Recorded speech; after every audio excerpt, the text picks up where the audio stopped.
大家好啊！歡迎大家咧都係收睇呢個風林一周，又係我 Wallace 啊！咁今日咧都係想同大家講下世界盃。咁我咧就喺6月13號嗰日咧就親自去到呢個溫哥華嘅 BC Place 睇咗一場，就係呢個咧澳洲對土耳其嘅。咁啊都即係好失禮啊！其實咧就第一次真係叫做現場睇一場世界盃嘅賽事。咁啊都真係好感受到嗰個嘅氣氛啦。咁事實上咧就唔係淨係話即係喺場館裏邊嘅氣氛。咁啊喺溫哥華嘅市中心咧，當日咧都有一啲嘅即係澳洲嘅球迷啊喺度，好似一個即係巡遊咁啊。比賽之前嘅講緊。咁跟住咧，我去到 BC Place 嘅時候咧，亦都見到一啲嘅土耳其球迷啊咁啦。咁入到場嘅時候咧，我咁啱坐個位咧。就係即係比較多土耳其嘅球迷圍住我嘅。咁啊都好有趣嘅，因為咧就尤其是我前面嗰家人咧，佢哋就即係哇好熱情啊！見到其中有一個個女咧咁啊非常之即係興奮啦，咁啊揈晒旗啊咁樣。咁所以咧就即係當澳洲入到第一球嘅時候咧，我都唔係太敢即係喺個後面點樣話即係大聲係即係慶祝啊嗰啲咁啦。咁雖然我又唔係話澳洲球迷咁，但係即係本來入咗波咧都會即係嗌下咁，但係我又驚好似唔知會唔會刺激到佢哋咁樣嚇。咁但係去到第二球嘅時候咧，我都唔理啦咁樣。咁啊都係即係慶祝下啦，即係幫澳洲嗰邊咁樣。咁啊其實個感覺就係今次即係起碼即係我嘅經驗咧，就即係溫哥華呢邊有關方面嘅管理啊，或者好多嘅設計咧，都係做得相當唔錯。咁啊，雖然嗰日都超過5萬人啦，咁但係就基本上我會用井井有條去形容當日嘅秩序啦。咁啊，好開心啦，都即係睇咗場嘅世界盃嚇。咁咧喺度咧都想講下，即係而家基本上大部分球隊都已經亮相咗一次㗎啦。咁好簡單講下我嘅睇法。嗱，咁啊，其實喺澳洲對土耳其呢一場咧，就即係賽前可能好多人都以為話土耳其應該都係叫做一支歐洲嘅球隊啊。咁睇高1至2線。咁但係咧就事實上證明咧，其實好難。憑即係咁樣純粹呢隊波可能佢球星多啲，技巧高啲就一定贏。我常常覺得咧，而家嘅現代足球咧，嗰個嘅即係變數好多即係好多時即係你即使係打得比較控制到局面都好，咁但係都唔代表你一定贏得到。咁啊嗰日嚟講咧，即係純粹計土耳其澳洲嗰場咧，其實土耳其咧。就即係個射門係比較多嘅。咁但係咧就即係澳洲方面咧都守得好穩陣。咁再加上咧澳洲嘅龍門咧就即係把關就非常之出色啦。咁令到咧即係土耳其嘅即係眾多嘅攻勢都無功而還。相反咧澳洲就即係純粹用一種所謂穩守突擊啦，咁就係把握咗2次機會，咁咧就擊敗咗土耳其啦咁。咁所以咧就即係我知道即係有時好多嘅即係球迷啦，可能都會覺得話而家世界盃時候咁就考下自己眼光落下注咁咧。但係我都同即係好多個 YouTuber 嘅睇法都會一致，就係覺得其實而家嘅變數都係好多，即係唔係話一定係你嘅眼光好唔好嘅問題。而係有時咧，譬如一啲好微妙嘅可能個球證點樣判啦嗰個波射歪啲、射出啲又或者甚至去到淘汰賽嘅時候啦，咁真係拖到互射12碼啦，咁呢啲都好多係不可測嘅。咁所以咧就都係唔好話落得太重注，即係呢個我個人嘅睇法啦咁。咁就嗱，其實澳洲就都叫做有啲爆冷，就擊敗咗土耳其啦。咁但係今季咧，亦都不乏一啲即係比較係所謂爆冷啲嘅賽事嚇。咁其實咧都不如咧，我哋就好簡單啦，就去即係講下即係呢一個嘅即係暫時每一組嗰個嘅情況。嗱，我咧就因為唔係話好有系統啊，我亦都唔打算好有系統咁逐隊講啊，或者係逐場去分析啦。我只不過係即係一啲我諗到乜就講乜嚇，大致上咁樣去同大家去講下啦，咁樣。咁啊，首先講下即係第一組啦嚇，第一組咧就即係我諗比較印象深刻嘅咧就係即係南韓對捷克嘅一場啦。咁呢場波咧，充分睇見就係話而家東亞嘅足球咧嚇，真係咧不落於呢個嘅歐洲足球。咁實際上咧，即係南韓呢場波咧就即係雖然係落後咗啊，但係都可能夠反先。咁亦都咧睇見無論喺嗰個嘅體能啦、身體對抗性啦、速度啦，南韓咧都係即係踢到個幾高嘅水準啊！咁啊，相反嚟講咧，捷克就即係靠住身材啊咁樣啦，咁但係咧最終都係落敗嘅。咁至於咧墨西哥呢個嘅南非呢一場咧就係開幕戰啦嚇，我記得舊時啲揭幕戰咧就好似係嗰個嘅上屆冠軍就打嘅，咁但係今屆咧就係即係主辦國嚇，咁呢場就即係一般般啦咁但係咧都見到咧似乎即係南非咧喺呢場呢個嘅小組裏邊咧係應該比較弱嘅一隊啦。好啦，咁啊講下 B 組啦，加拿大啦。咁加拿大咧，我就成日都話咧，加拿大最大嘅問題咧就係入唔到波啊。咁好多人都會笑啦，喂，足球咪就係要入波咯。咁你咁講即係講咗等於冇講。咁其實咧，我想講嘅就係咧，正正就係除咗入波之外咧，其實加拿大咧又踢得唔係差嘅喎。即係無論防守啊，喺整個嘅即係場上嘅個跑動啊，或者即係組織啊各樣咧，其實唔係差嘅，只不過就係即係個把握力就唔係好高。咁但係無論點都好啦，今次咧就終於攞到一分啊！咁呢個都係值得開心嘅事。似乎呢個亦都係加拿大喺世界盃決賽周裏邊咧第一次攞到分數啊！咁都值得係即係去恭喜加拿大啦！咁跟住而家嚟講咧，呢一組咧就四隊都一分嚇，咁嗰個情況咧就要繼續觀察啦。嗱，到 C 組啦，咁就我相信最係矚目嘅，當然係巴西對摩洛哥呢一場啦。咁呢場波咧就我都有睇晒嘅。其實就我覺得摩洛哥咧就真係表現就係相當唔錯。有趣嘅就係有時見到佢哋球員嗰個嘅基本功啊，好似仲要在巴西之上啊！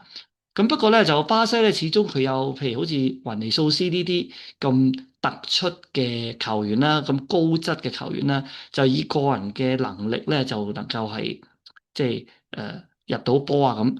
咁所以呢場波去到最後咧，打和啦嚇，都係合理嘅。咁不過咧，就即係巴西的確咧，就唔係咁樂觀，我自己覺得啊。有啲嘅評論員都講到啦，巴西過去嚟講咧。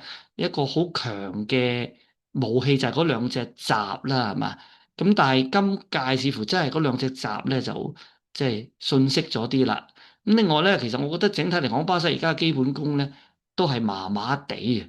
咁變咗即係你話如果打啲好簡單直接嘅波咧，咁巴西又唔係話好有着數，但係又打唔返嗰種即係好有技巧嘅森巴足球。咁我覺得有啲兩頭唔到岸咯，咁暫時嚟講咧，就的確唔係話好樂觀。咁去到 D 組啦，講下即係美國啦嚇。咁美國咧，我都覺得啊，普捷天奴咧，似乎都訓練咗一隊非常之唔錯嘅一隊球隊出嚟。事實上喺對上一場對德國嘅熱身賽咧，咁我雖然我冇睇晒，睇一啲片段，我都感覺到咧美國隊咧係即係相當之有活力啦，嗰個嘅即係打法都幾有套路啦。佢唔係話好細緻，但係咧亦都唔係話好粗糙，即係我覺得其實咧幾實用啊！而家美國呢隊波所踢出嚟嘅，咁亦都有啲普捷天奴嗰種即係前場壓迫嘅嗰啲影子喺度啦。咁你話即係美國即係出線咧，我睇個問題就應該不大㗎啦。咁但係行到幾遠咧？呢個咧就要再睇落去。咁但係咧，暫時嚟講咧，美國嘅表現咧都令我覺得咧係即係絕對收貨嘅。咁啊，到 E 組啦，講下德國啦嚇，德國就好犀利啦嚇，7-1啊！咁但係當然啦，就嘅對手就係弱嘅咁，咁但係就係無論點啦，即係有時對弱嘅對手都唔一定贏啊嘛。咁你好似西班牙對佛德國咁嚇，都冇辦法即係破到門。咁所以咧，始終入到7個波咧，都顯示到即係德國嗰個嘅攻擊力。咁但係咧，即係德國。如果一路打入去咧，係以小組冠軍咁樣打入去，似乎就有機會咧係好，即係應該係16強都就會遇到法國啊！即係如果法國又係即係小組嘅首名嘅時候。咁所以咧，都即係我覺得有啲早啊，即係呢兩隊啊，德國同法國咧，其實今屆都係即係我認為嘅都有機會係攞世界盃嘅其中兩隊。咁但係嗰16強真係就對咗咧，有啲早。不過暫時係未知嘅，因為始終咧而家邊個係即係小組第一、第二啊呢啲，我哋都仲要繼續睇落去啦。即係隨時嗰個走線啊，即係可能係唔係即係。咁樣都唔定啊！嗰個要繼續去觀察。咁啊，講下 F 組啦。F 組就會有一場好精彩嘅日本對荷蘭啦。咁嗱，我就覺得日本咧又係一隊即係非常之而家踢得好悅目嘅一隊球隊。但係咧，我都認為佢有一個嘅弱點啊，就係始終個球員咧技巧好好，但係咧個身材啦、個身體對抗性咧就唔算係最強嗰種。咁實際上咧就對住荷蘭咧呢個嘅問題咧都係顯現咗出嚟嘅。咁但係就最終日本咧都能夠係追到2-2啦。咁呢個亦都係佢哋嘅鬥志非常可嘉啦。咁就日本我諗咧就當然唔會期望佢攞到世界盃，但係我諗咧好多嘅球迷咧都會希望見到日本隊咧係可以即係行多幾步，因為咧即係其實即係撇開係咪亞洲人嗰個問題咧，日本嘅踢法咧都係幾賞心悅目嘅。咁至於荷蘭方面咧，就即係儘管荷蘭一貫嚟講咧，都算係一啲所謂叫做傳統勁旅啦，咁但係咧就即係我諗今屆咧佢嘅實力咧暫時就未去到話即係可以挑戰到世界盃啊，起碼喺而家呢個階段就睇唔到係去到一個可以挑戰世界盃嘅嗰個實力。咁所以都睇下點啦，即係有時咧可能隨住一路再打落去咧，一隊球隊有進步都唔頂嘅。而家畢竟即係打咗一場啫咁樣。咁跟住咧睇見Group G 啦G 組咧都係即係好得意，4隊都係1分啊。咁就所以咧而家咧對於而家呢個 G 組嘅情況咧都係言之尚早啊。好啦，咁去到H 組啦，咁咧最令人係跌晒眼鏡，當然就係頭先都提過下啦，西班牙就冇辦法擊敗呢個佛德國啊。咁當然即係可以話佛德國嗰個龍門嘅表現好出色，咁但係咧始終咧就即係西班牙以一個今屆即係大熱啦，即係佢同法國係大熱啦，但係居然係冇辦法能夠係攻得入呢隊咁嘅即係。我哋本來以為佢係弱隊啦嚇，咁其實都係真係有啲令人失望嘅。咁啊，但係啦，即係西班牙嚟緊咧，即係睇下佢會點樣調整啦。咁我哋都去睇下呢個I 組嚇。咁 I 組咧就即係法國隊啊，咁就都係即係同西班牙差唔多係數一數二嘅大熱門啊，今屆咁。咁咧就亦都順利係擊敗咗呢個塞內加爾。咁其實塞內加爾同法國都好有淵源啦嚇，即係好多嘅塞內加爾球員，即係可能都喺法國嗰度踢啊。咁事實上亦都係即係塞內加爾係之前係曾經俾即係法國係統治過啊。咁即係好深嘅淵源。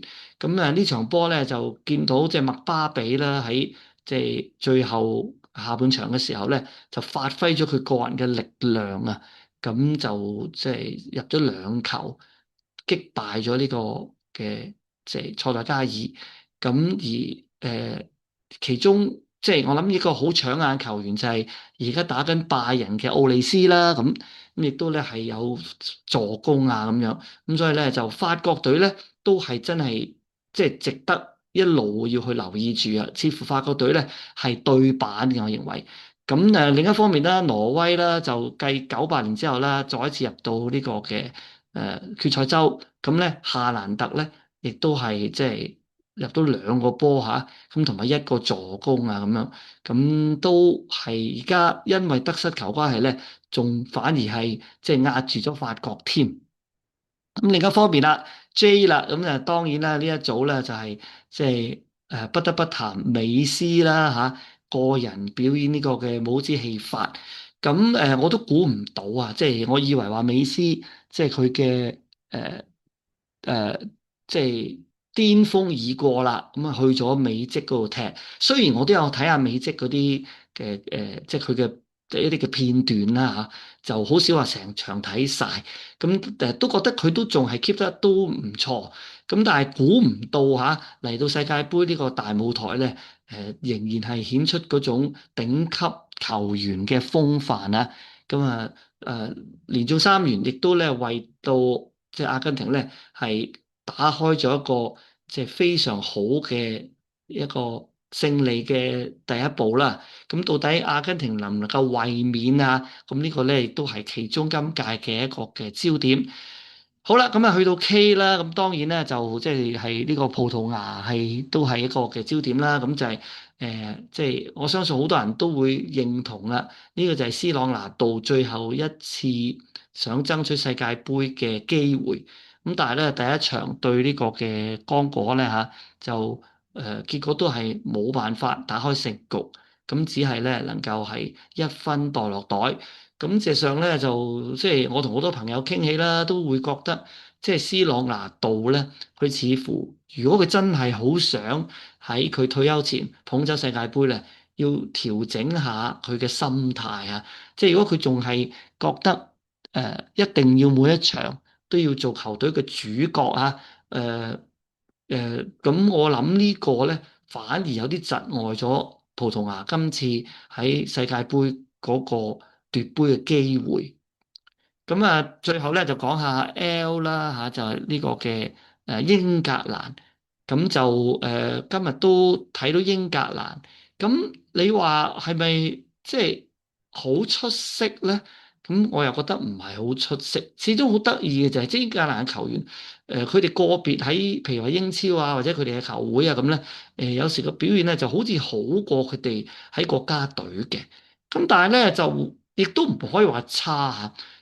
似乎就杜曹咧，真係即係一如所料啦，想用翻一啲比較英式啲嘅嗰種嘅踢法嚇，相對比較簡單啲，咁就但係又唔係話去到即係好似之前有一場熱身賽，我成日覺得哇，好似離晒譜咁啊！即係亂咁斬亂咁射，又唔係咁樣啊！咁似乎而家就想即係都係比較英式啲得嚟，但係咧亦都係相對比較個控制係盡量係多翻啲嘅嗰種嘅足球啦咁樣。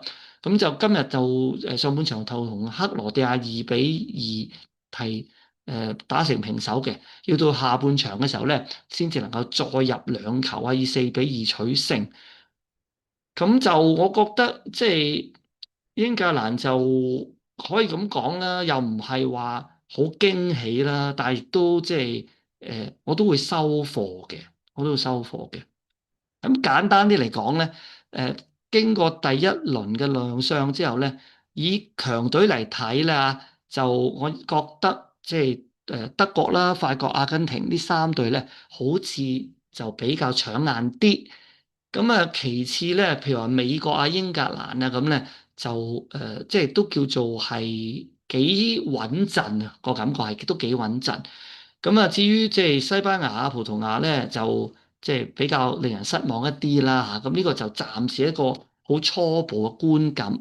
至於球員方面咧嚇，幾位嘅即係進攻球星啊，咁就係呢個嘅麥巴比啦、夏蘭特啦、誒哈利簡尼啦，同埋當然唔少得美斯嚇，都能夠有一個好好嘅開始。咁咧就即係除咗阿美斯入到三球之外咧，其餘呢三位咧都分別係入到兩球啊。咁始終咧就今屆嘅球隊啦嘅實力其實都係唔係話有一隊話真係好明顯高好多，我覺得。咁所以咧啲球星嘅發揮咧，都往往係能夠成為一場波嘅勝負關鍵啊。咁所以就我諗喺呢個情況之下咧，譬如你有呢個麥巴比啊、美斯啊，咁真係會有啲分別嘅。咁所以咧就而家嚟講，當然啦，就不能夠咁快就下到定論嚇，話邊隊波咧可以捧走世界盃。咁事實上就我覺得而家真係太早啦。不過暫時我都頭先講過啦，覺得德國、法國、阿根廷咧，好似相對嘅表現咧係比較搶眼啲啊咁樣。咁啊，我哋大家都繼續留意啦。咁啊，今日咧就好多謝大家嚇。如果你都係睇到呢度咧，咁就希望你都係 like 啦、share 啦、subscribe 嘅。同埋咧，我都喺澳洲土耳其呢場波入場前同埋喺場館裏邊咧係拍咗啲相啊、video 啊咁樣喺Flourishing Network 嗰個嘅 IG 嗰度。咁希望咧大家咧有興趣咧就去睇下啦。咁啊，今日講住咁多，拜拜。